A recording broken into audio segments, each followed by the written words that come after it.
Ndabasuje nk'ibisanzwe ni muri H&M Fast Food. Uyu munsi twateguye salade. Uze kureba iyi video uyirebe yose urebe uburyo wakora salade yawe mu rugo ukayirya ikaryoha isa neza wayikoze mu buryo uri profession kinyamwuga. Uyu munsi rero ngiye kubakorera salade y'inyanya, karoti, ibitunguru na kokombure. Tukaba tuza kwifashisha magi n'amavuta n'indimu. Mwese mukurikire murebe.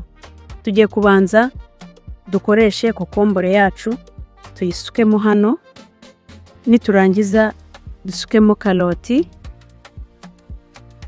Noneho tugiye gushyiramo igitunguru cyacu, wagishyiramo gutya. Tugiye gushyiramo mu runyanya rwacu.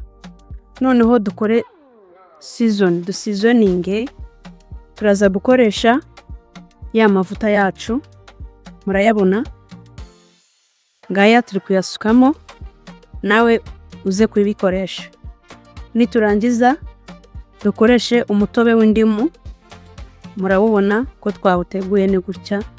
Fate ya magi yawe, ngiye muyibona magi, noneho uyivungure gutya.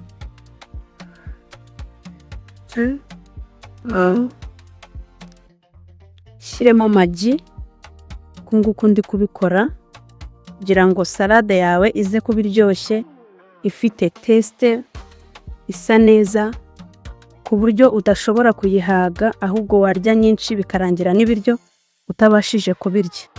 Turabigira gutya.